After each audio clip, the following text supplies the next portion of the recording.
Iniciamos con las informaciones. Las autoridades investigan si detrás de los últimos 8 homicidios en Alajuelita y Atillo existe una guerra entre prestamistas.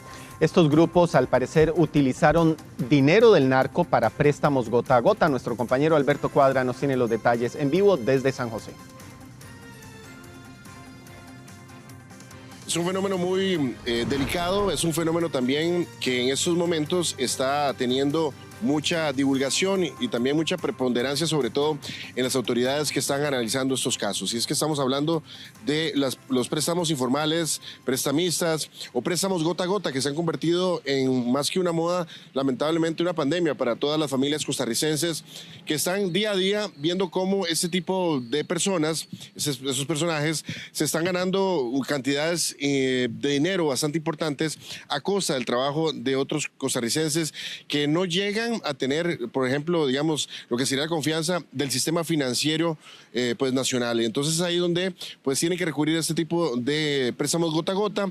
Estas personas están moviendo ese dinero que posiblemente, o según la parte de la investigación que se ha brindado, se está nutriendo del narcotráfico. Y eso también está conllevando a una guerra que se está llevando a cabo en el sur de San José, donde ya más o menos lleva unos 8 fallecidos que están directamente relacionados con este tipo de préstamos. Veamos. El último caso ocurrió este martes en Atillo, cuando un hombre fue asesinado y una mujer resultó gravemente herida tras ser víctimas de un ataque armado luego de que 2 sujetos que se le acercaron a pie les dispararan. La víctima era conocida en los Atillos por los préstamos gota a gota. Pues el tipo de cobro que se hace correspondiente al préstamo pues es bajo amenaza. Amenazas de muerte, amenazas en contra de los familiares, amenazas en contra de la integridad física y por último tenemos el tema de la extorsión. Y es que estos grupos estarían ligados con los préstamos gota a gota en el sector, producto de las ganancias del narcotráfico. Según la investigación, colocaban las ganancias y además organizaban peleas ilegales de gallos en las que se hacían apuestas y transacciones de dinero. Se presume también que cada prestamista maneja una cartera de al menos 400 personas. Sabemos cuáles son las consecuencias de los créditos gota a gota. Estos créditos no tienen mayores requerimientos para otorgar el crédito, pero sí tienen unas consecuencias fatales, porque no hay garantía, no hay una hipoteca, no hay una prenda, no hay la letra de cambio para garantizar el pago, devolver el dinero que le están prestando en esta modalidad gota a gota. ¿Con qué responde usted? Con su vida, con su familia. Estas personas son expertas en el cobro.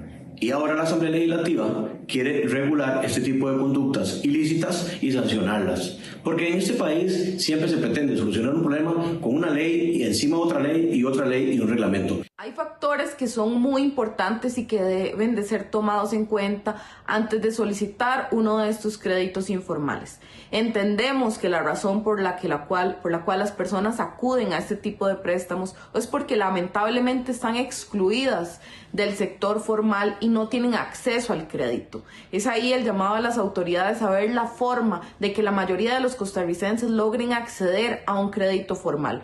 Pero para quienes no pueden, no recuerden y tomen siempre en cuenta que la garantía en este tipo de préstamos es su vida y es su familia. Por eso, en la mayoría de los casos, ni siquiera los ponen a firmar un título ejecutivo, no los ponen a firmar ningún documento, porque a la persona no le interesa realmente que usted le vaya a cumplir y cómo le vaya a cumplir. Simplemente si usted no paga en las condiciones en las que ellos así se lo demandan, pues posiblemente le estén amenazando a usted o incluso a su familia. El fallecido, de apellido Cerdas y de 28 años, era conocido como el Sultán. Fue baleado y asesinado dentro de un automóvil en Atillo 5. El fallecido estaba acompañado de una mujer de apellido Picado de 27 años, quien también recibió disparos en piernas y pecho, por lo que fue trasladada en condición crítica al Hospital San Juan de Dios. Recordemos que en el sistema financiero regulado, pues a una persona inclusive no se le puede llevar a la cárcel por algún tipo de deuda, menos obviamente pues de atentar contra su vida. Y esto es lo que está ocurriendo con este tipo de financiamiento informal, con los préstamos gota a gota, donde muchas personas pues ven cómo sus vehículos son quemados, cómo sus casas llegan inclusive a dispararles, cómo también muchas de esas personas son golpeadas e inclusive pues se haya llevado a cabo investigaciones con respecto al fallecimiento de algunas personas producto producto de homicidios que están relacionados a este tipo de deudas. Así que bueno, obviamente en estos momentos se está a la espera de lo que va a ser la reacción también de las autoridades con respecto a esta guerra que se está llevando a cabo en nuestras calles, pero no solamente el narcotráfico, sino también relacionado a esos préstamos informales. Desde San José, este ha sido un informe de Alberto Cuadra para Acción Noticias. Gracias, Alberto, por este reporte. En otras noticias, la terminal de contenedores de Moín en Limón cerró el 2024 con más de 67,000 contenedores de exportación revisados como parte del trabajo para garantizar la seguridad en esta estratégica zona portuaria. Según el Ministerio de Seguridad, se abrieron 250 contenedores seleccionados gracias a labores de inteligencia y se aprovecharon recursos como tecnología, equipos caninos y personal especializado. Estas revisiones permitieron detectar posibles amenazas y garantizar cargas limpias para su destino final. Sobre el tráfico de cocaína, las organizaciones criminales modificaron su modo de operar al optar por trasladar pequeñas cantidades en más envíos. Durante el 2024, las autoridades confiscaron 3.600 kilogramos de cocaína en 21 incidentes y acumularon más de 8 toneladas desde el inicio de la Operación Soberanía en julio del 2023. Y resaltamos la revisión de 67,400 contenedores, contenedores que transportaban mercadería que iba a ser exportada. Y por lo tanto, pues se le ha hecho una revisión de documentación, una revisión de las identificaciones de los conductores, de los marchamos y toda la papelería afín que se requiere para que esta carga entre de manera segura a la terminal portuaria. Y el director del organismo de investigación judicial rechazó los señalamientos del presidente Rodrigo Chávez que sugieren que la policía judicial busca sacar provecho de la crisis que vive el país en seguridad. El OIJ ni se compra ni se vende. Así reaccionó el director del organismo de investigación judicial, Randall Zúñiga, a los señalamientos que hizo Rodrigo Chávez sobre aprovechar la crisis de inseguridad para obtener más presupuesto. Que de veras que es verdaderamente desagradable, para no decir asqueroso, aunque lo estoy diciendo, que alguien burocráticamente se quiera aprovechar de la situación e insulte a la fuerza policial para sacarse unos miles de milloncillos más en un presupuesto de más de 523 mil millones de colones. Estoy hablando de Randall, ¿qué es? Randall Zúñiga, el director. Randall Zúñiga, el director del OIJ. Asco da eso. Ante las aseveraciones realizadas el día de hoy por el señor presidente de la República respecto a que el OIJ anda buscando de alguna forma aprovecharse de la situación actual de criminalidad para aumentar el presupuesto que tiene asignado, lo primero que tenemos que decir es rechazar rotundamente tal aseveración. El OIJ, primero que nada, es una policía apolítica, es una policía que no trabaja al son o al compás de los políticos de turno. Junto al ministro de Seguridad, Mario Zamora, el presidente se cuestionó por qué es mejor la policía de los Estados Unidos por encima del OIJ. Y tiene que ser policía fuera de Costa Rica la que desde el punto de vista judicial, policial, se encarga de su detención. Vamos a ver, es que usted habla muy bonito, Mario. Yo lo voy a decir en Barrio La Soledad. Manda huevo que la policía que el organismo de investigación judicial aquí y el Poder Judicial y la Fiscalía, sabiendo todo el mundo que hace shock, no le tenga ni siquiera una causa abierta, y los gringos tienen toda la información que no viven aquí, no trabajan aquí, no tienen 535 mil millones de pesos en presupuesto al año, y ellos sí saben y lo van a agarrar a Londres. ¿Qué tendrán los gringos que no tenga el OIJ? ¿Qué será? Decencia. Existen otras policías que tienen mucha mayor inversión en lo que es tecnología. Cuando se pregunta por qué la DEA puede capturar a Shock en Inglaterra o en Londres, simplemente la respuesta es muy fácil. Hay una inversión para poder mejorar las condiciones y poder dar los insumos correctos en tecnología que es tan cara. La tecnología cuesta mucho dinero. Los software para poder abrir teléfonos celulares, para poder mejorar el tema de las intervenciones telefónicas son muy caros. Entonces, esa inversión que ahorita es la que estamos pidiendo, que es mínima, que son plazas de investigador. Las declaraciones se dan un día después de que los 19 diputados del Partido Liberación Nacional afirmaran que no van a votar a favor ningún proyecto de ley del gobierno hasta que no se le asignen recursos económicos al Poder Judicial contemplados en el presupuesto 2025. Los grupos criminales alquilan, prestan y venden armas usadas a los sicarios. Las más utilizadas son las 9 milímetros y los fusiles de asalto AR-15 y AK-47.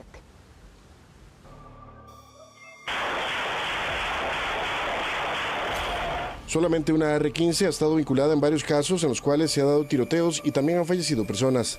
Así es como se manejan las armas en el país. Son varias armas que han sido utilizadas en diferentes casos mediante el alquiler o préstamo e incluso venta. Lo que les va a ayudar a ellos a tener un estatus más alto dentro de un grupo. Aquí hay una situación, hace poco se aumentaron las penas para la aportación ilegal de arma legal y la aportación ilegal de armas, la aportación de armas ilegales. Creo que ahora son más de 3 años y ahí debe haber prisión. Dentro del mundo de la delincuencia, del AMPA, siempre los sujetos van a buscar alguna acción que los haga aparentar poder, que los haga proyectarse sobre todos los otros. Y para eso recurren a distintas acciones como, por ejemplo, el uso de armas de fuego. Un análisis del OIJ determinó que en varios de los homicidios ocurridos en 2024 se utilizaron las mismas armas, aunque los protagonistas eran miembros de organizaciones distintas. Durante ese año, la Policía Judicial resolvió en promedio 6 de cada 10 homicidios. En la actualidad, los grupos utilizan, en la mayoría de casos, para cometer ese tipo de asesinatos, fusiles de asalto AR-15, AK-47, así como pistolas modificadas de 9 milímetros. Y un video captó el momento en que varios sicarios, sujetos más bien, disparan contra una vivienda en el sector de Punta Arenas. Los atacantes viajaban en una motocicleta y pese a los operativos no fueron localizados.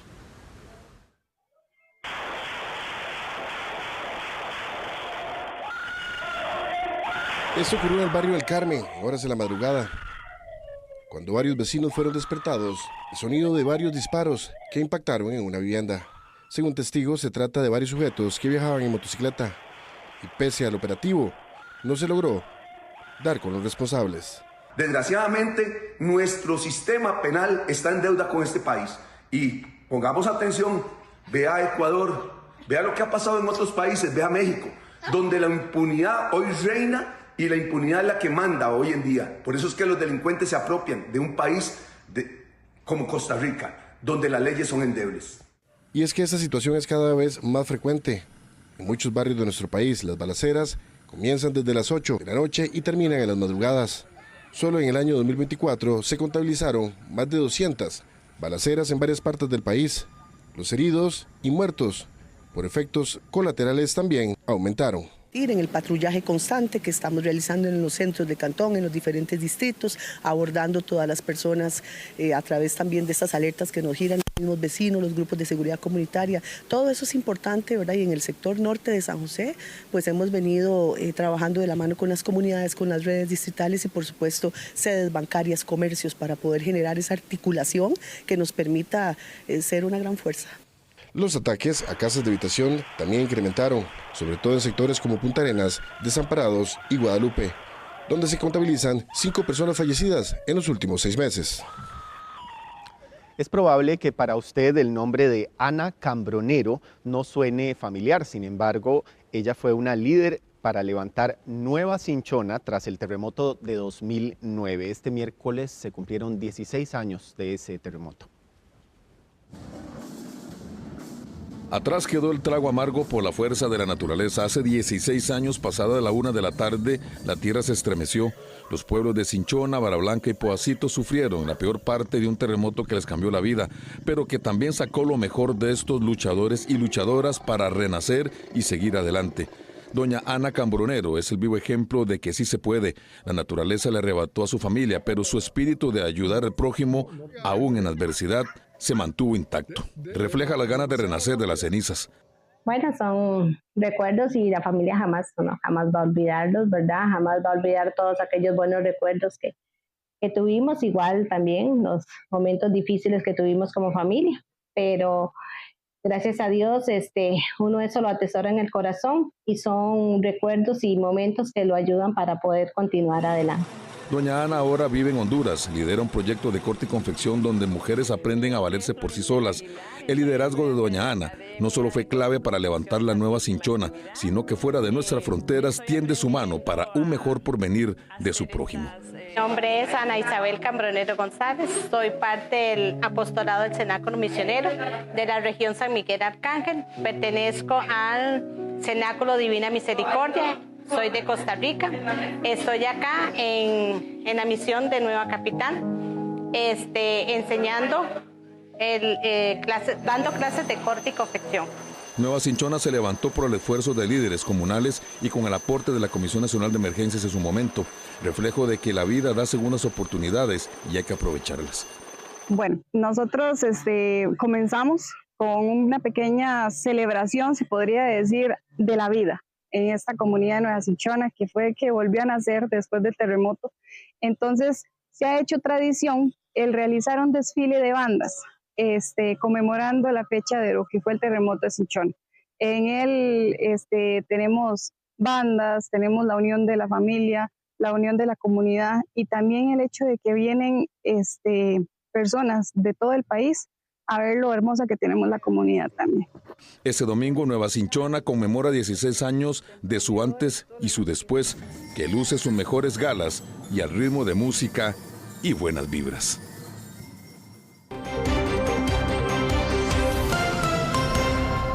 El 38% de los productos de la canasta básica bajó de precio el mes anterior, pero casi más de la mitad aumentó, según el índice de precios al consumidor del INEC.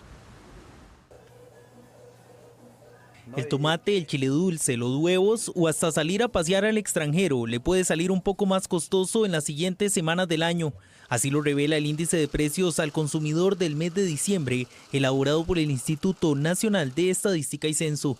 Según economistas, la alta demanda de algunos productos en la época navideña genera esta alza en los precios. Sin embargo, otros productos saldrán más baratos, entre ellos la gasolina, los servicios de telecomunicaciones y hasta los automóviles nuevos. Diciembre, el precio de la papa, de la papaya, de la cebolla ya han aumentado, podría significar que en enero, de mantenerse eso, o sea, voy a pagar más caro en enero, porque el precio subió en diciembre.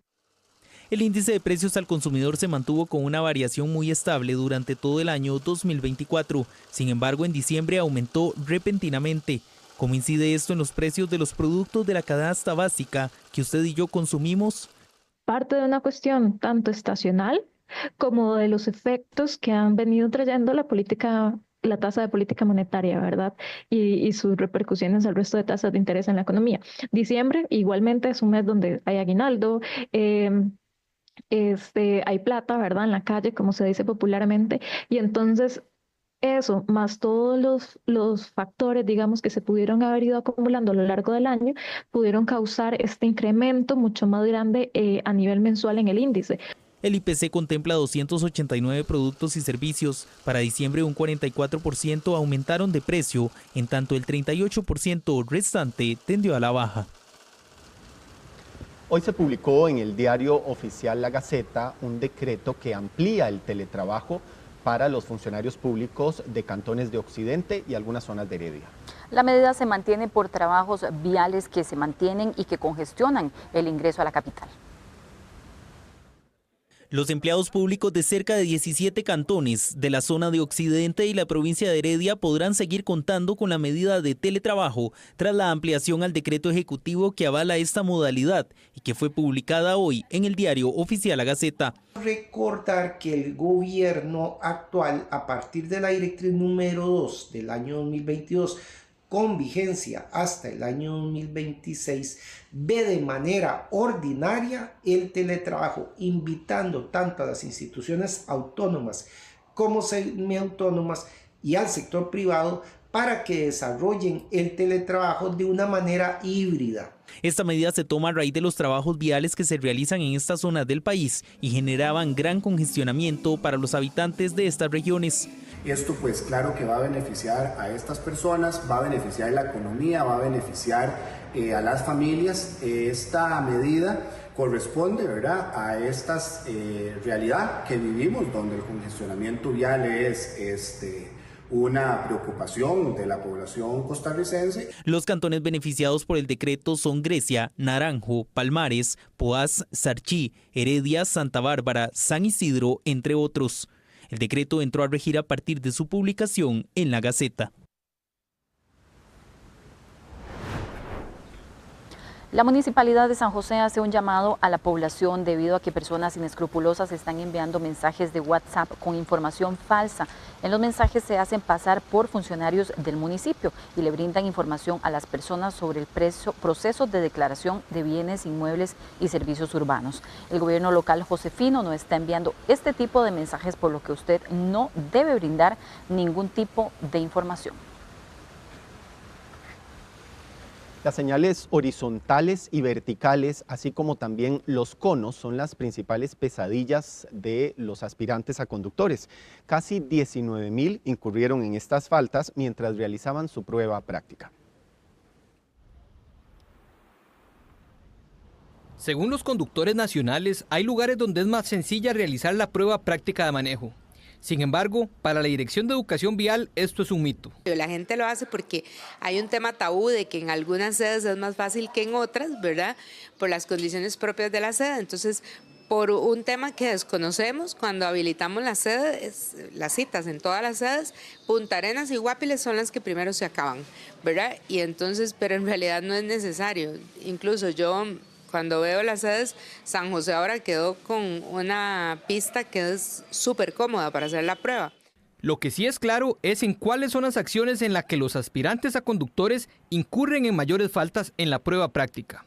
18.791 veces irrespetaron el señalamiento vial, sea horizontal o vertical. En segundo lugar está el derribo o roce del cono o señal móvil, con 14.116 veces.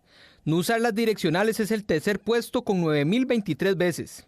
En el cuarto lugar está detener el vehículo en la prueba de reversa con 8.646 veces, mientras que en el quinto lugar está poner el pie al suelo en las líneas paralelas o zigzag hacia adelante con 4.092 veces. Para educación vial, los ticos se preparan para las pruebas, pero omiten lo aprendido al momento de la práctica porque lo que evitan en carretera es no tener una infracción de tránsito. Cuando la gente viene y hace el curso, aprueba con mayor probabilidad la prueba que cuando viene a hacer suficiencia, si solo se ha leído el libro. Reprueba muchísimo más el examen cuando se preparan solos. Pero aunque vengan y lleven el curso, toda persona que está en carretera sabe cuándo adelantar y no adelantar, sabe que los semáforos no se brincan en rojo, sabe que usted no debe consumir licor cuando conduce. Lo que pasa es que es una decisión personal hacerlo. El MOB y COSEBI invitan a los estudiantes a prepararse de mejor manera y reforzar los puntos antes mencionados. Y el próximo recibo de la luz podría significar un alivio para su bolsillo, pues este mes entró en vigencia la última rebaja que aprobó la autoridad reguladora. Enero inició con una rebaja en las tarifas eléctricas para los sectores residencial, comercial e industrial, después de que la Autoridad Reguladora de los Servicios Públicos, ARECEP, aprobara en diciembre pasado la reducción solicitada por el Instituto Costarricense de Electricidad. Esto viene a apoyar la economía de las familias y también de las empresas para que el país siga siendo cada día más competitivo.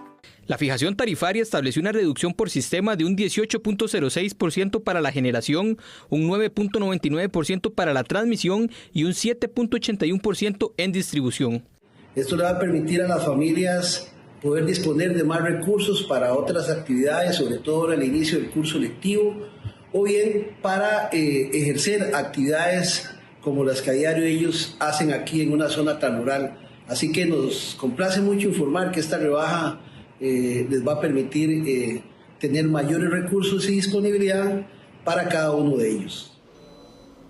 La medida es producto de una serie de acciones ejecutadas como la optimización de la estructura de costos, la mejora de las condiciones de la deuda, así como la ejecución de un estricto control de gastos llevado a cabo durante los últimos años, según indicó el ICE. Para la CNPL es muy importante dicho informe porque la Compañía Nacional de Fuerza y Luz compra el 90% de la electricidad que vende a todos sus clientes al ICE.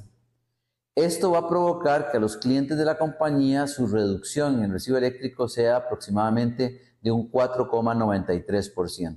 La institución informó que prevé que la estabilidad de las tarifas se mantenga durante la totalidad del año 2025. El Instituto de Acueductos y Alcantarillados afirma que la época seca aún no representa un peligro de racionamientos de agua y que con eso se garantiza el servicio de electricidad.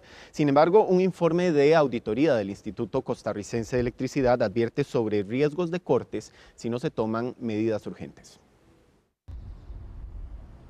El verano de 2024 impactó fuertemente el suministro de agua y el sistema eléctrico, que tuvo amenaza de racionamientos. Para este 2025 se deslumbra otro panorama, ya que con la incorporación de 13 nuevas fuentes y la ejecución de 23 proyectos de infraestructura, el AIA informó que logró mantener el abastecimiento de agua.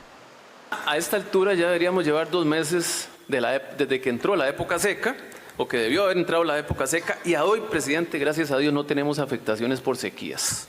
Si usted recordará, el año pasado, a la altura del mes de enero, estábamos en una crisis terrible, presidente. Sí, señor. Y en esta oportunidad, la verdad que la cosa pinta totalmente diferente este año. Para el 2025, el fenómeno de la Niña permitirá un verano más corto y con lluvias, lo que ha estabilizado el suministro hídrico. Sin embargo, el informe de la Auditoría Interna del ICE alerta sobre la falta de respaldo energético y el riesgo de racionamientos. En entrevista a Diario Extra, la auditora advirtió que el ICE debe fortalecer su planificación para garantizar suministro eléctrico estable y sostenible. Nosotros emitimos en noviembre del 2024 un informe relacionado con el tema de planificación eléctrica, donde hacemos un análisis de todas las situaciones que hay en torno en relación con lo que se denomina energía en firme, y sí se identificó un riesgo en el suministro o en la garantización del suministro de energía. Ambas instituciones subrayan la necesidad de medidas estratégicas para garantizar estos servicios fundamentales. Y el volcán Poás inició el año con mayor actividad. Para algunos vulcanólogos, este macizo es un laboratorio a cielo abierto que muestra cambios constantes en el cráter y también en el tipo de material que expulsa. El volcán Poás, junto al Rincón de la Vieja, no deja de sorprender a los científicos. En este inicio del año, el macizo alajuelense recuerda que es de los más activos del país. Registró un pulso en su cráter que es vigilado de cerca por parte de los vulcanólogos de la Universidad Nacional y también de la Universidad de Costa Rica, pero también para científicos, por ejemplo, de Volcanes Sin Fronteras. Es un verdadero laboratorio a cielo abierto más que interesante. Donde se están generando actualmente las erupciones es en otra parte, donde fundamentalmente sería al flanco, al costado suroeste del lago, donde la última vez que tuvimos erupciones ahí fue en el 2017. Con los días las erupciones cambiaban las partículas que expulsaban, y esto fue súper interesante porque inclusive pudimos correlacionarlo esto con los diferentes casos de enfermedades respiratorias que se daban en la zona del volcán Poás, principalmente en la zona de Poásito, Grecia, y entonces, pues bueno, ahora hay que ver cómo va cambiando esta actividad. El Poás no solo volvió a cambiar el sector de sus pulsos, sino que el material que expulsa es distinto entre las propias erupciones, algo que llama mucho la atención de los expertos. Se ve un incremento en la actividad sísmica y en la actividad acústica, en donde se ve que se levantan el agua del cráter, ¿verdad?, levantado por fluidos y los sedimentos en diferentes pulsos, muy repetitivos y muy continuos. Esto lo vimos aproximadamente por 24 horas. Sin embargo, no solo se ve en la manifestación a nivel del agua, sino que también se ve en los otros parámetros de monitoreo, como en la parte de deformación del volcán, en la parte de los flujos de CO2, ¿verdad?, que es un gas proveniente del magma, y también en la actividad sísmica del volcán. Ante el nuevo ciclo eruptivo del macizo alajuelense, no se descarta la presencia de ceniza hacia el sector de Bajos del Toro y en algunas zonas montañosas del Cantón de Grecia. Las lluvias, producto del nuevo empuje frío, provocaron la caída de árboles en la ruta de Nuevo Arenal, donde parte del tendido eléctrico cedió y puso a correr a los encargados de este servicio público. Además, el río La Esperanza, entre San Carlos y San Ramón, amenaza con desbordarse, y ante un deslizamiento en la parte alta del río, existe una gran cantidad de material que cedió ante la fuerza del agua. Por lo anterior, las comunidades en la parte baja ya están en alerta. Según el pronóstico del Instituto Meteorológico, se esperan más precipitaciones para el resto de este miércoles, mientras que la Comisión Nacional de Emergencias reportó 11 incidentes, 9 en San Carlos y Pocosí. En el caso de las regiones del Pacífico, esperamos predominio de nubosidad parcial, posibles lloviznas al centro y norte de Guanacaste, principalmente durante la mañana, mientras que en la tarde, posibilidad de chubascos en sectores montañosos, tanto del Pacífico Norte como en el Pacífico Central y el Pacífico Sur. La auditora interna del ICE reafirmó sus denuncias por las pérdidas que tendría la institución ante los atrasos en la implementación de la tecnología 5G. La auditora general del Instituto Costarricense de Electricidad, Sofía Machuca Flores, denunció ante la Comisión de Relaciones Internacionales y Comercio Exterior las significativas pérdidas económicas que enfrenta la institución debido a los atrasos en la implementación de la tecnología 5G. El ICE tiene que cambiar su estructura y su cartera de negocios si quiere sobrevivir y si quiere mantenerse en el negocio de telecomunicaciones. Durante la audiencia, miembros de la comisión expresaron su preocupación sobre las decisiones políticas que afectan las finanzas del ICE. Hay decisiones políticas que están amarrando al ICE y que vienen desde la alta gerencia de la institución y de los nombramientos políticos de la institución, a pesar de que esta auditoría ha hecho las advertencias del caso. El ICE está perdiendo 282 millones de dólares. 89 millones de dólares en ingresos por falta de tecnología 5G. Seguimos ampliando la brecha tecnológica en este país y adicionalmente generamos todo un proceso, insisto, indebido sobre los controles y sobre el marco jurídico que hoy responde a la institucionalidad de este país. Machuca Flores enfatizó que la implementación del 5G no es opcional, sino una necesidad para garantizar la sostenibilidad y relevancia del ICE en un mercado cada vez más competitivo.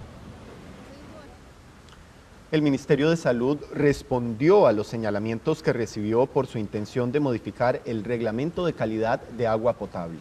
Varios sectores se oponen precisamente a aumentar el valor tolerable de plaguicidas en el agua. Un reglamento que regula los niveles permisibles de 54 plaguicidas en el agua es precisamente el que el Ministerio de Salud busca reformar. Así lo dio a conocer la institución mediante un aviso oficial, situación que generó reacciones de varios sectores. Precisamente, el gobierno dio a conocer todos los diferentes estudios en la zona norte de Cartago. 69 tomas de agua fueron monitoreadas y se puede ver aquí que según la normativa actual, esta línea anaranjada nos marca el límite de lo que es el agua potable, la cantidad permitida de agrotóxicos, plaguicidas en el agua. Todas, hasta la que menos tiene plaguicidas, está por muy arriba de lo que debería estar. El Ministerio de Salud, no obstante, dijo que esta información era falsa. Anteriormente se cortaba el suministro de agua ante sospechas de contaminación o presuntos altos niveles de plaguicidas. Según la ministra, esta medida se tomará con la reforma del reglamento una vez confirmada la contaminación.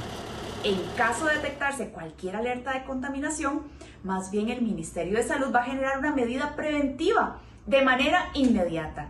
Sin embargo, como parte de esta reforma, va a priorizar el análisis detallado del plaguicida presente en la fuente de agua, con el objetivo de tomar decisiones más informadas y efectivas. Según la exministra de Salud María del Rocío Sáenz, esta medida podría generar que personas sigan consumiendo agua potable aun cuando hayan indicios de contaminación. Llama la atención que se utiliza un término de alerta en esta ocasión que no se había utilizado anteriormente y que busca en todo sentido permitir el consumo del agua a pesar de que se sabe que está contaminado hasta que no se hagan los siguientes estudios. Sustancias como ventazón, ametrina, clorpirofos, entre otros químicos, son parte de los que contiene y regula este reglamento, un tema país que ya las autoridades han mencionado es necesario regular, por ejemplo con un registro de moléculas que permita esclarecer cuáles son aquellos plaguicidas de más uso en el país y por tanto poder regularlos más eficazmente, máxime ante las situaciones presentadas en comunidades del norte de Cartago, escuelas cercanas a siembras piñeras y otras zonas que afrontan esta problemática en el recurso que da vida.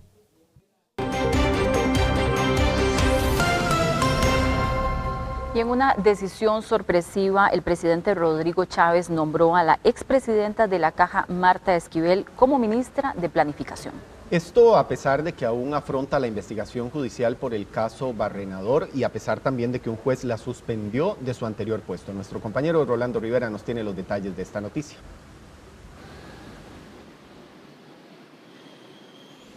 Sin lugar a dudas hubo muchas reacciones y por supuesto también que la decisión la toman como polémica parte de la oposición al gobierno. Y es que tenemos que hablar de esta designación del día de hoy del presidente de la República, de la señora Marta Esquivel como nueva ministra del Ministerio de Planificación.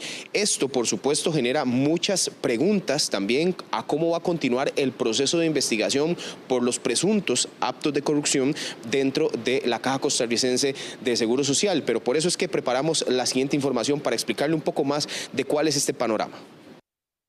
De esta manera anunció el presidente de la República, Rodrigo Chávez, la designación de Marta Esquivel como nueva ministra de Mideplan. La funcionaria está en medio de la investigación por el presunto caso de corrupción de la Caja Costarricense de Seguro Social, conocido como Barrenador.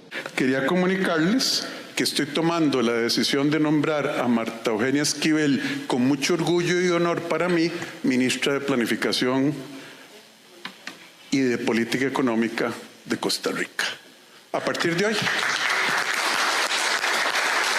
Con el mismo entusiasmo, presidente, que desde el día 1 estuvimos acá, con más fuerza que nunca, porque lo que he vivido no se va a desperdiciar y tiene que ser un instrumento de cambio para lo que merece este país. La decisión genera polémica y, según los analistas, podría interpretarse de varias maneras. Que el presidente con esta designación muestra dos elementos. Uno, que le está costando mucho conseguir gente que pueda sumarse a su gobierno, y lo que está haciendo es reubicando a la gente independientemente de los cuestionamientos de un cargo al otro.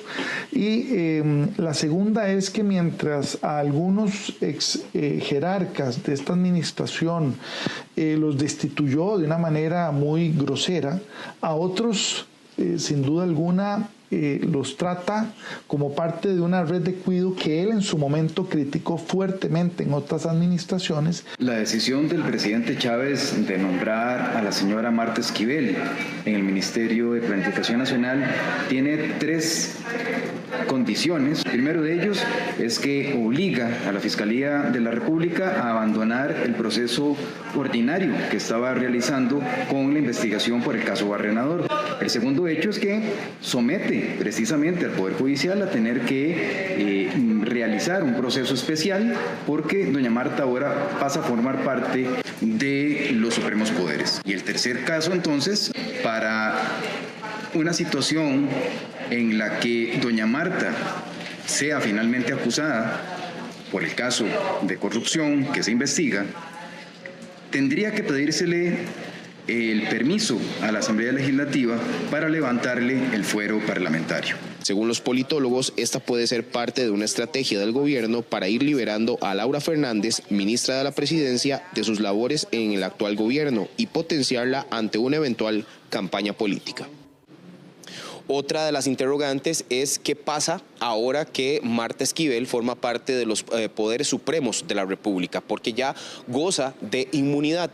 Esto sin lugar a dudas va a generar un cambio en la forma en cómo tiene que llevarse ahora el proceso de investigación con respecto al caso Barrenador, y por supuesto que también hay teorías de cuál es la necesidad que tenía el presidente de la República de nombrar a una persona que está involucrado en temas de investigación dentro de un nuevo ministerio. Lo vemos de inmediato.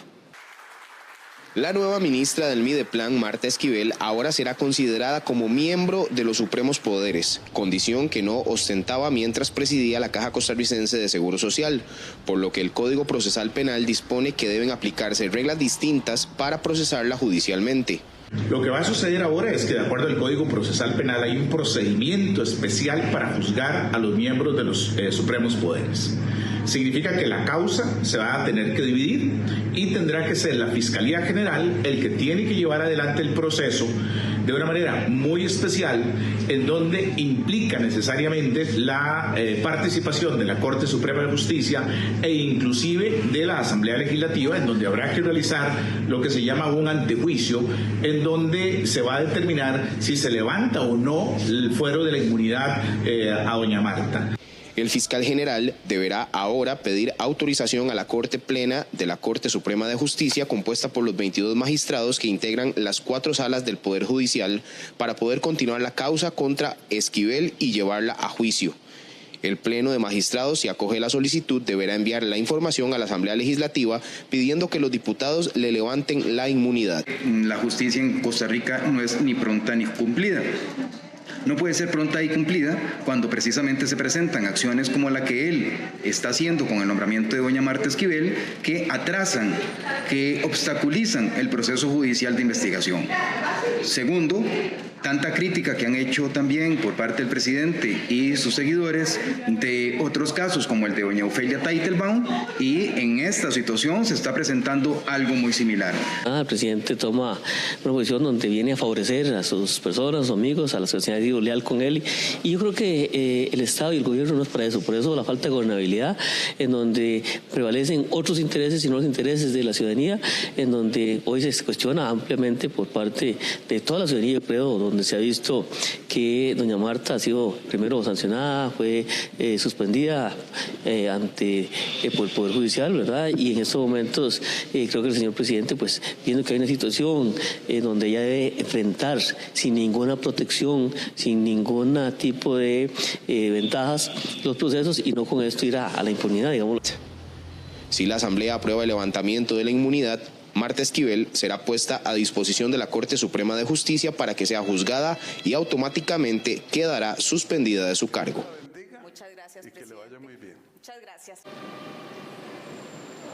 Tal y como lo veíamos también, una de las posibilidades es que por impulsar a la señora Laura Fernández a la campaña electoral del 2026, el 31 de enero tenga que renunciar a su cargo, y además existe la posibilidad de que la misma Marta Esquivel asuma su puesto, no solamente como ministra de Planificación, sino también como ministra de la Presidencia.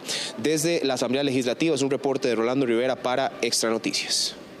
Gracias, Rolando, por este amplio reporte. Vamos a complementarlo con otra información. Diputados, obviamente de distintas fracciones legislativas, cuestionaron el nombramiento de Marta Esquivel como la nueva jerarca del Ministerio de Planificación y Política Económica de Mideplan. Los congresistas censuraron esta designación de la expresidenta ejecutiva de la Caja, pues consideran, en sus palabras, que no es ético ni moral de parte del presidente Chávez colocarla en ese cargo. Los cuestionamientos se dan principalmente porque ella enfrenta el caso de corrupción conocido como Barrenador. En ese expediente judicial se investigan aparentes excesos en los contratos de 10 áreas de salud que se le adjudicaron a 4 cooperativas y una asociación de salud. Bueno, nuevamente este gobierno representa la falta de seriedad en materia de toma de decisiones, tanto así que vuelven a poner a un jerarca dentro de una institución a sabiendas sobre los principios de los funcionarios públicos. Esta señora no va a poder hoy tomar ninguna responsabilidad de decisión ni puede incidir con respecto a temas de la Caja por su denuncia y por su investigación. Vamos a ver, le deseamos muchos éxitos a la nueva señora ministra, doña Marta Esquivel, en el Ministerio de Planificación, no sin esto recordándole que tiene que también atender temas legales de todo lo que ha pasado con el caso Barrenador y otras cosas en el tema de la Caja. Y también le hacemos un llamado a la señora ministra de Planificación que por favor tenga en cuenta el proyecto de Cóbano, proyecto de Nueva República, que la gente de Cóbano quiere ser cantón. Tremendamente lamentable, es impresionante cómo el presidente tiene una red de cuidado, y esa red de cuidado sí que podemos probar, porque evidentemente lo que está protegiendo es a doña Marta. Yo me cuestiono, me pregunto, y también varios costarricenses me han mandado incluso un mensaje preguntándose por qué cuida tanto a doña Marta Esquivel. Se generaron también otras reacciones tras la designación de Marta Eugenia Esquivel como ministra de Planificación. Por ejemplo, la Unión Nacional de Empleados de la Caja del Seguro Social dio su posición al respecto. Para la agrupación esto es un insulto social, considerando que la exjerarca de la Caja se encuentra investigada y destituida por el caso Barrenador. De acuerdo con ese grupo sindical, esto es un premio pese a la investigación en la que se encuentra. Es un insulto y una ofensa al pueblo costarricense, a ese pueblo que está indignado con la corrupción que ha habido en los diferentes gobiernos de turno. Además, es premiar a una persona que no solamente no ha devuelto los 27 millones que se le pagaron de más mientras fue presidenta ejecutiva de la Caja con un jugoso salario de más de 7 millones de colones, sino que además también es precisamente violentar el principio de independencia de poderes. Bueno, y precisamente para analizar todos los hechos ocurridos este día, también por supuesto con la designación que realizó el presidente de la República, queremos conversar con el señor Sergio Araya, analista político, quien se encuentra con nosotros esta noche para analizar a don Sergio, por supuesto, y tener su reacción al respecto. ¿Qué tal, don Sergio? Muy buenas noches y gracias por acompañarnos.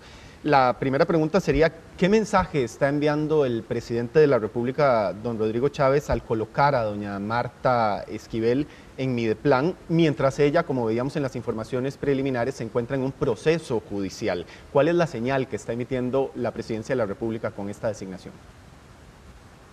Me parece que la primera señal es básicamente plantear que es consecuente con lo que dijo cuando fue inicialmente iniciada esta investigación, valga la redundancia, que el Ejecutivo, el presidente, el gabinete considera que es persecución política. Es una forma de, vamos a ver, descalificar todo el proceso que de por sí, desde el primer momento, así fue la línea discursiva del señor presidente. Recordarán aquella conferencia de prensa donde salió pues literalmente en defensa de la señora hoy ministra de Planificación, en ese momento todavía presidenta en ejercicio de la Caja, a raíz inclusive de que la habían traído de Pérez Celedón a San José en uno de los transportes del OIJ, y siempre su tesis fue: esto es una persecución política, esta es una investigación totalmente, o una causa, perdón, totalmente ficticia. Bueno, con este nombramiento lo que está diciendo es que sigue no solamente creyendo eso, sino que ahora está de alguna forma blindando a la hoy señora ministra al darle pues lo que ya en las notas que ustedes presentaron involucra el asumir este cargo, esa inmunidad que ahora implica que este proceso, en el caso de la señora Esquivel en particular, tiene que desarrollar todo un proceso distinto al que venía ejecutándose y prácticamente partir de cero. Don Sergio, bueno, las diferencias de criterio entre el Poder Judicial y también el gobierno son muy evidentes y continúan cada vez más. ¿Cómo afecta esto a la imagen también de estabilidad jurídica que tiene Costa Rica? ¿Cómo se proyecta toda esta discusión entre poderes? Es una situación de confrontación. Creo que esta línea que ha sido también característica de este periodo, donde desde la Presidencia de la República se está en una continua línea de tensión con los otros supremos poderes, pues en esta ocasión, con este acto en particular, se va a exacerbar. ¿Por qué? Porque inclusive, vea usted qué interesante, de acuerdo a la normativa vigente, correspondería al fiscal general retomar ahora el caso Barrenador para la señora hoy ministra de Planificación. Y es justamente el fiscal general el que ha sido blanco de múltiples críticas, cuestionamientos, objeciones por parte del señor presidente, especialmente en sus conferencias de prensa de los días miércoles. Entonces, inclusive ha dejado entrever que lo han estado pues los magistrados de la Corte Plena protegiendo, y que por eso no le han dado ningún tipo de seguimiento a ciertas denuncias que algunos diputados de su grupo oficialista plantearon en algún momento con respecto al señor Díaz. Entonces, imagínense que en ese contexto es al fiscal general al que le va a corresponder desarrollar esto. Entonces, claro, es un elemento más en esa línea de mantener y más bien incrementar esa tensión que hay entre poderes, lo que finalmente pues sí afecta indiscutiblemente la gobernabilidad, pero además va ligado a la expectativa del presidente de mantener esa narrativa en este año, que es preelectoral, de que hay todo un establishment, hay todo un statu quo que está de alguna forma ejerciendo una presión hacia su posibilidad de tomar decisiones, y que esto tiene que ser de alguna forma, y así lo ha señalado ya en varias oportunidades, y hoy no fue la excepción en su conferencia de prensa de hoy, corregido por las y los costarricenses en las próximas elecciones. Es evidentemente un eslabón más de esa línea de tensión que ha sido característica a lo largo de este periodo constitucional, pero que posiblemente, o ya se veía venir, se iba a incrementar en este año, que es el año preelectoral. Don Sergio, a propósito de que está mencionando un incremento en la tensión y el año preelectoral, hoy durante la conferencia de prensa, bueno, esta parece ser probablemente la noticia política más importante del día, pero hoy durante la conferencia de prensa el presidente también dijo, y voy a citar textualmente, si yo me voy es a ser presidente del Congreso. Sobre todo este tema de que ha estado analizando aparentemente la posibilidad de aspirar a una diputación en el próximo periodo y participar activamente en la campaña. ¿Este es ya un fuego abierto de lo que será la campaña electoral para las elecciones del 2026? Creo que este es un elemento que va a estar gravitando, sea que finalmente se concrete o no. Para eso habrá chance hasta el 31 de julio, así lo establece la legislación electoral vigente, pero por lo menos de aquí a esa fecha va a ser un elemento que va a gravitar, que es inédito, porque en realidad, por lo menos del 49 a la fecha, ningún presidente en ejercicio había ni siquiera dejado abierta esa posibilidad de renunciar a su cargo para aspirar a una curul legislativa en el siguiente periodo. Ya ese será un tema de si puede o no puede, propio del análisis para juristas y constitucionalistas, pero ciertamente es el elemento que desde su perspectiva le permite, sin estar directamente involucrado en una campaña, so pena de que se le acusara de beligerancia política, seguir siendo un actor dentro de esa dinámica político-electoral que a lo largo de este año vamos a estar viviendo las y los costarricenses. Es decir, es como estar sin estar, porque finalmente el movimiento que él de alguna forma representa desde Zapote, aún hoy no tiene un liderazgo claro que pudiera ser, digamos, su línea de continuidad. Recordemos que él no proviene de un partido formalmente constituido, del cual fuere miembro ya con cierta trayectoria. Ni siquiera tienen, de hecho, una plataforma político-partidista ya claramente definida, y todo lo que significa el movimiento, si se le puede llamar así, chavista, hoy todavía gira en torno al presidente de la República. Dado que en nuestro país no puede aspirar a una reelección sucesiva, pues si esa fuerza que todavía los estudios de opinión indican mantiene el señor presidente, y que en algunos casos ha mejorado de estudios anteriores a hoy, necesariamente para inyectársela a quienes pueden ser los verdaderos protagonistas de la contienda electoral 2026 en su representación, pasa por mantenerlo a él como una figura activa en el ámbito político electoral. Y dado, repito, que no puede hacerlo abiertamente desde su condición de presidente de la República, pues la legislación no se lo permite, dejar estas puertas entreabiertas, indistintamente, repito, de si se lleguen a concretar o no, eso lo sabremos de aquí al 31 de julio, le permiten gravitar y seguir siendo el referente, el elemento cohesionador eventualmente de quienes terminen respaldando ese movimiento. Don Sergio, ¿y cuál será la función principal estos meses que tendría doña Marta Esquivel en Mideplan, tomando en cuenta que además tiene un ambiente bastante tenso en la Asamblea Legislativa? Y a esto le sumamos un elemento que también se ha mencionado y se ha comentado el día de hoy, que es que estaría también siendo esta movida parte de la estrategia para que doña Laura Fernández salga como una posible candidata también a presidencial.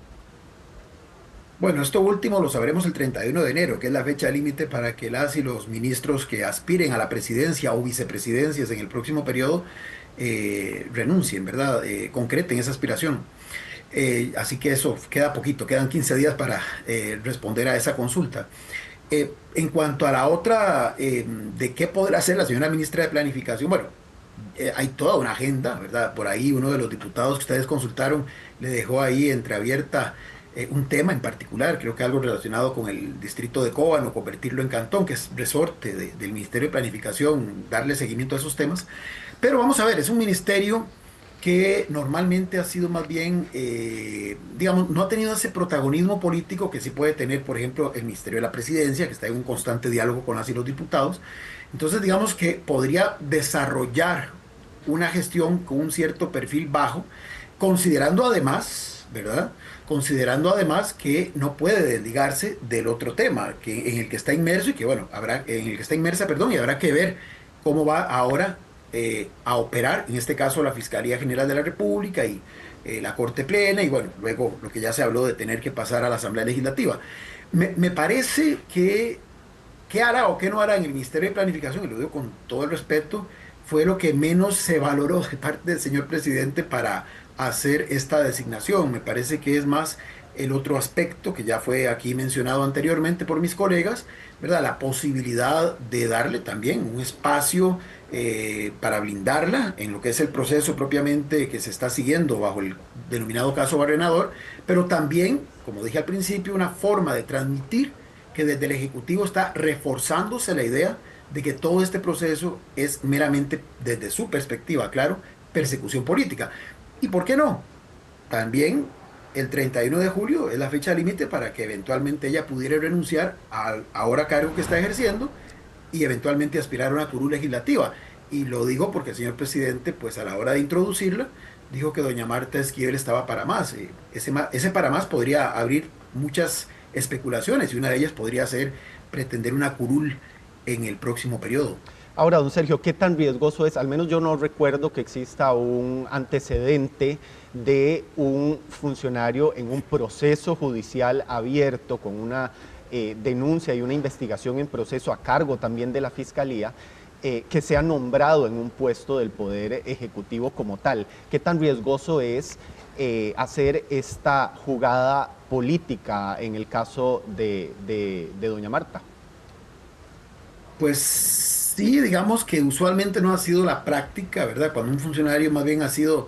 Porque más bien uno, perdón que le interrumpa, porque más bien uno está acostumbrado a ver que se hace un análisis de todas las posibles candidaturas para esos puestos, procurando que no tengan procesos judiciales abiertos.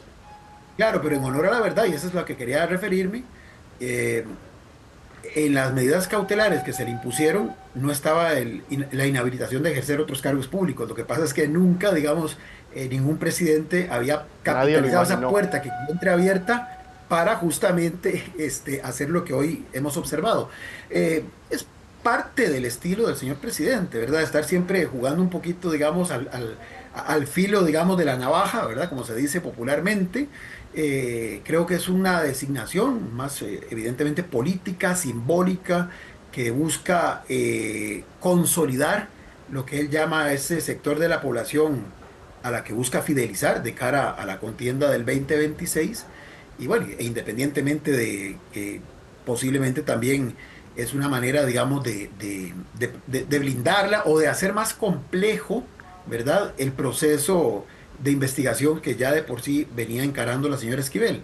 Y aquí no estoy diciendo si eso no culpable, ¿verdad? Esos serán los estrados judiciales a los que les corresponderá establecerlo. Pero sí es evidente que hay una intencionalidad del señor presidente de no solamente cuidarla, de proteger, digamos, en este caso a la señora Esquivel, sino de utilizar toda esta situación para reforzar esa línea discursiva que ha venido planteando de que hay poderes que se oponen a su gestión y que están, como él lo dice, pública y en forma notoria, enraizados en los otros supremos poderes con los que les tocó coexistir en este periodo constitucional.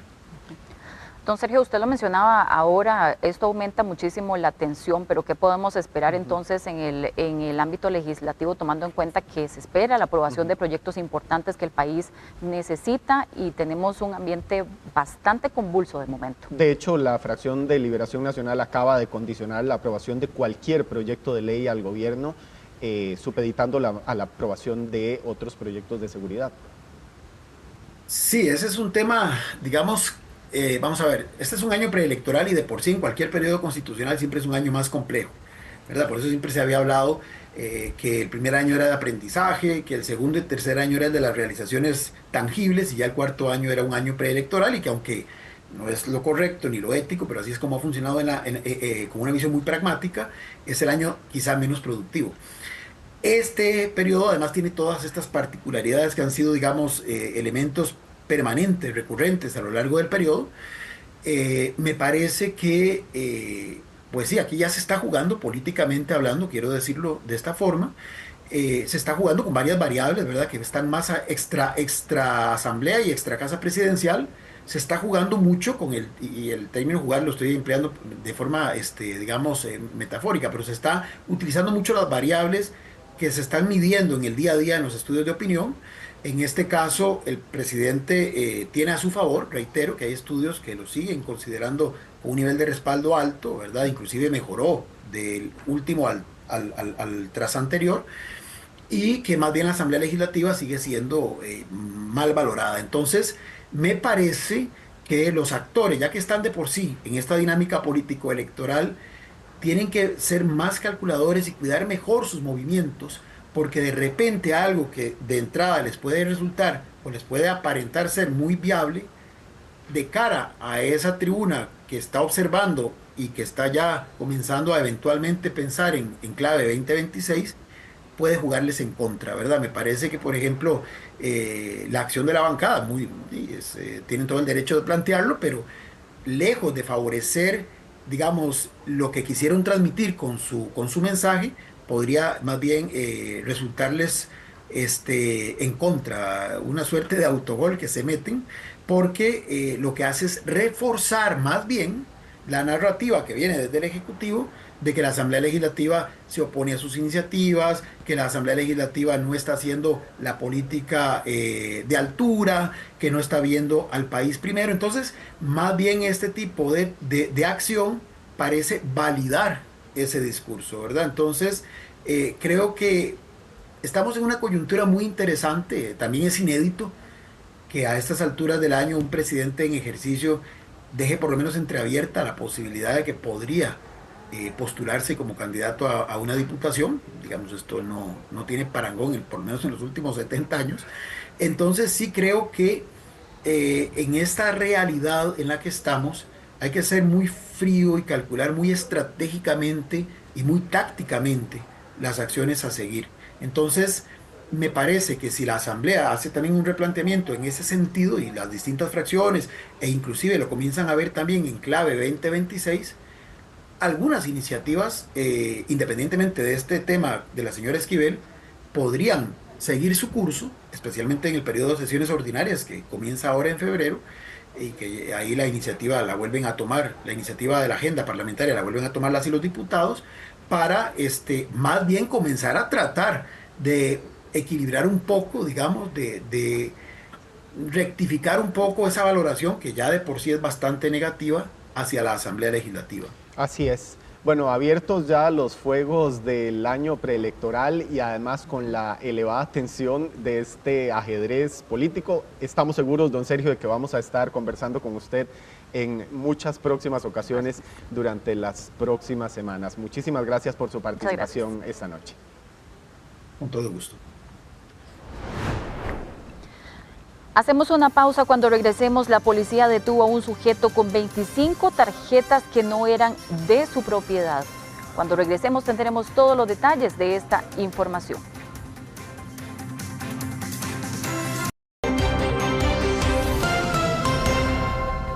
Gracias por informarse con nosotros. El Hospital Nacional de Niños notificó que han detectado casos de COVID e influenza en la población infantil y que los problemas respiratorios han disminuido.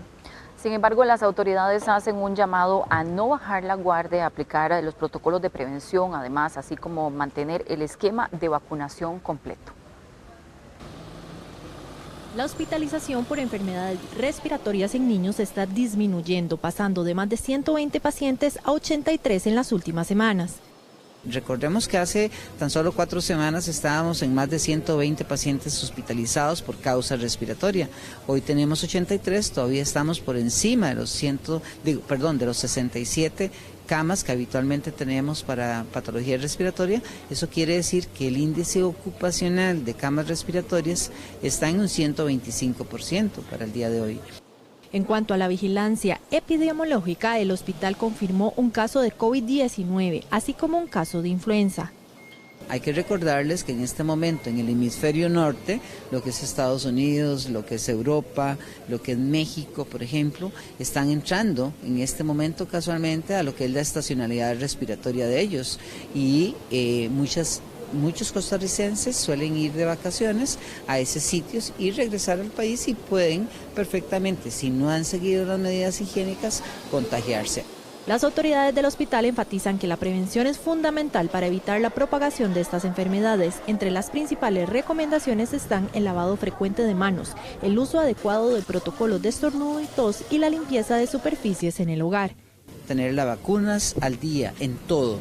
El cuarto punto, mantener la lactancia materna en los menores de 1 año, sobre todo, exclusiva en los menores de 6 y todo el tiempo que se pueda después de los 6 meses mantener lactancia materna. Y el cuarto punto es tener un estado nutricional adecuado, balanceado, no estar ni muy gordo ni muy flaco. Como decían, al perro flaco se le pegan las pulgas, es correcto, también así sucede con los virus, pero también al paciente que está muy gordito es un paciente más vulnerable. Además, se recalca evitar la exposición al humo del cigarrillo, que incrementa la irritación de las vías respiratorias, especialmente en niños. Y con el inicio de año y mediante el ejercicio, miles de personas deciden adoptar un estilo de vida más activo. Los especialistas, eso sí, advierten que no es solamente hacerse un propósito y ya, hay que tener ciertas consideraciones físicas y médicas antes de iniciar con estas rutinas. Los expertos en salud advierten que iniciar una rutina de actividad física sin un diagnóstico médico y físico previo puede acarrear riesgos, especialmente para quienes han llevado una vida sedentaria o tienen condiciones de salud no diagnosticadas. Todas estas son condiciones que sí llaman la atención para la que la persona vaya a un centro especializado, consulte a un médico para realizarse una prueba y saber si su condición, principalmente cardíaca, le consiste un riesgo para hacer ejercicio. En este tipo de población es muy importante, repito, si tenemos factores de riesgo, si tenemos patologías a nivel cardíaco, es importante hacernos una valoración médica, un chequeo a profundidad con una prueba de esfuerzo inicialmente. Un diagnóstico físico también es crucial para evaluar el nivel de aptitud de cada persona y diseñar un plan de ejercicios adecuados a sus capacidades. Así como es importante ir al médico para recibir el diagnóstico, es importante hacer un protocolo de ejercicios para ver tanto su nivel técnico como el nivel de descompensaciones del cuerpo. Es importante conocer un punto de partida para que dentro del entrenamiento los coaches tengamos indicadores de su nivel de estabilidad, propiocepción y rangos de movimiento. Establecer un hábito saludable requiere responsabilidad. Con prevención y planificación, los propósitos de Año Nuevo pueden transformarse en mejoras sostenibles para la salud y el bienestar.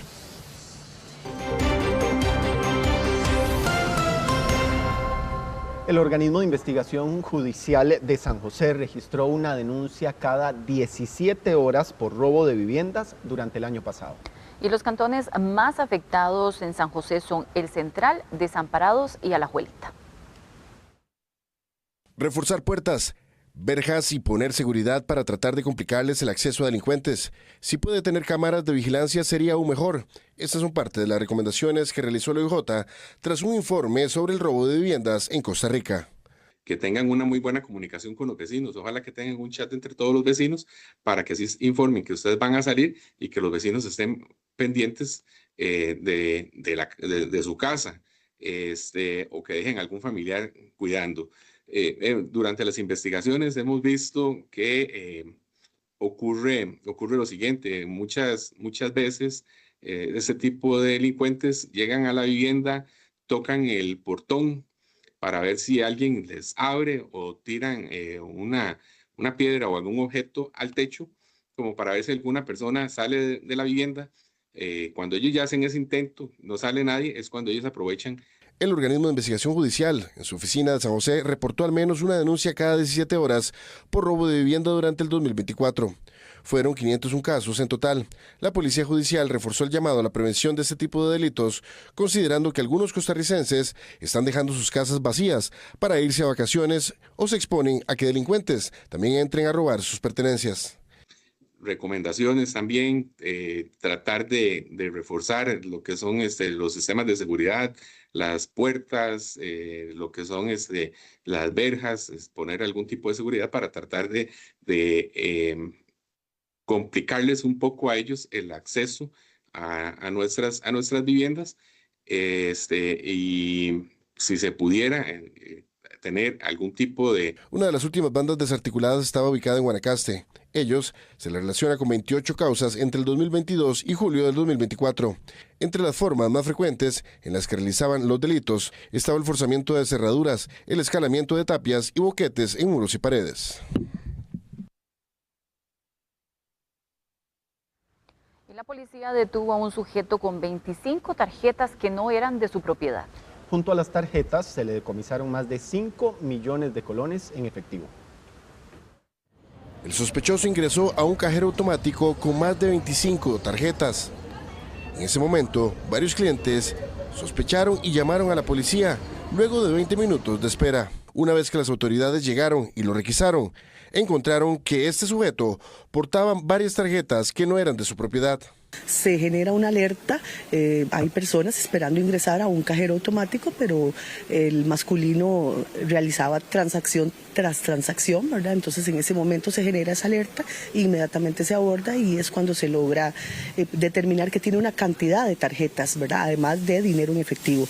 Una vez que es trasladado a la delegación policial y se coordina con el asesor legal y organismo de investigación judicial, precisamente la sección de delitos informáticos, pues ya se logra también poder determinar otra cantidad de dinero y más tarjetas, ¿verdad? Al final se suman 24 tarjetas y aproximadamente 5 millones de colones, que efectivamente ya a través de la investigación, pues todas las personas afectadas en su momento tendrán que hacer los trámites que correspondan. La persona es remitida al Ministerio Público en calidad de detenido. En un operativo llevado a cabo este miércoles, la Fuerza Pública de San José detuvo a un hombre con 25 tarjetas de débito a nombre de otras personas y un total de 5 millones de colones en efectivo. Las autoridades hacen la recomendación de no brindar información personal que facilite la labor de estos delincuentes. Queremos insistir en que usted tiene que ser prevenido con las cuentas bancarias. El falso funcionario bancario es la modalidad que los estafadores más utilizan. Esté atento, recuerde que lo van a llamar de un número que aparenta ser el de su banco, que lo pueden contactar por un número de una red social, que le pueden mandar un mensaje de texto. Todo consiste en que le van a hacer creer que es una situación verdadera, te van a enviar un link a tu correo, a tu mensaje de texto, a tu mensajería WhatsApp, y ese link lo redirige a una página falsa. Durante la inspección, los agentes encontraron 12 tarjetas en un maletín del detenido, junto con más de 1 millón de colones en el vehículo en el que se desplazaba y una suma adicional que alcanzó los 3 millones de colones.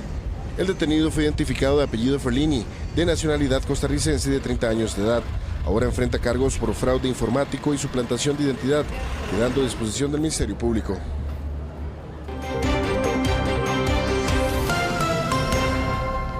Varios incendios arrasan comunidades alrededor de Los Ángeles, en California. La policía reporta hasta ahora 2 muertos, decenas de heridos y miles de personas evacuadas. Nuestra corresponsal Patricia López Frer nos informa desde esa ciudad estadounidense.